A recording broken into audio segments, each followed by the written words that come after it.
Hello friends, ಎಲ್ಲರೂ ಹೇಗಿದ್ದೀರಾ? Welcome to Paras kitchen. ಇವತ್ತಿನ ರೆಸಿಪಿ ಖಾರಾಬಾತು. ಈ ಖಾರಾಬಾತು ಹೋಟ್ಲು ಸ್ಟೈಲಲ್ಲಿ ಹೇಗೆ ಮಾಡೋದು ಅಂತ ನೋಡ್ಕೊಂಡು ಬರೋಣ. ಒಂದು ಕಡಾಯಿನ ಇಟ್ಟು ಸ್ವಲ್ಪ ಆಯಿಲ್ನ ಹಾಕಿ, ಹಾಗೆ 1 ಸ್ಪೂನ್ ಆಗುವಷ್ಟು ಸಾಸಿವೆ, ನಿಮಗೆ ಎಷ್ಟು ಬೇಕಷ್ಟು ಗೋಡಂಬಿ, ಕಡಲೆಬೇಳೆ 1 ಸ್ಪೂನು ಉದ್ದಿನಬೇಳೆ, ಹಾಗೆ ಸ್ವಲ್ಪ ಕರಿಬೇವನ್ನ ಇಲ್ಲಿ ನಾವು ಜಾಸ್ತಿ ಸೇರಿಸ್ಕೋಬೇಕಾಗುತ್ತೆ.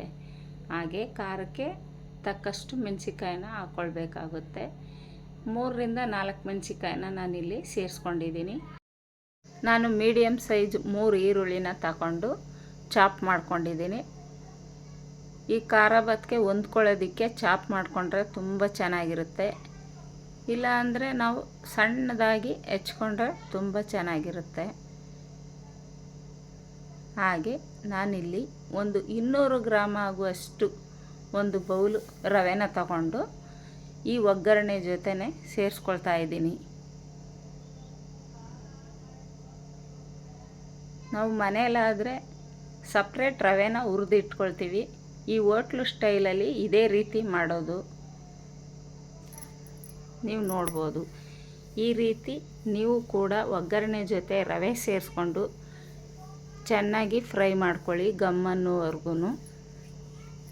ಹಾಗೆ ರುಚಿಗೆ ತಕ್ಕಷ್ಟು ಉಪ್ಪನ್ನು ಕೂಡ ನೀವು ಇಲ್ಲಿ ಸೇರಿಸ್ಕೋಬೇಕಾಗುತ್ತೆ.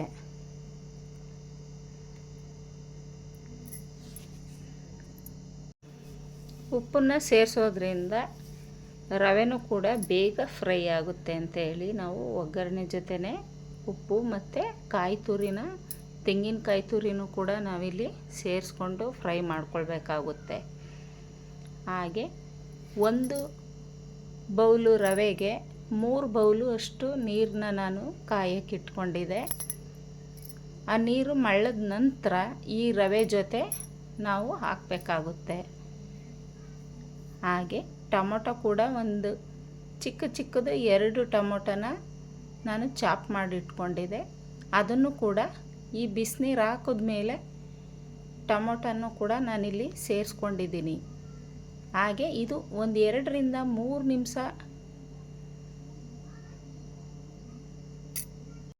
ಮಿಕ್ಸ್ ಮಾಡ್ಕೊಂಡ್ಮೇಲೆ 1 ಸ್ಪೂನ್ ತುಪ್ಪನ ನಾವು ಸೇರಿಸ್ಕೊಂಡು ಅದನ್ನು ಕೂಡ ಮಿಕ್ಸ್ ಮಾಡಿ ಸರ್ವ್ ಮಾಡಿಕೊಂಡ್ರೆ ತುಂಬ ಟೇಸ್ಟಿಯಾದ ಹೋಟ್ಲು ಸ್ಟೈಲ್ ಖಾರಾಬಾತು ರೆಡಿ ಆಯಿತು.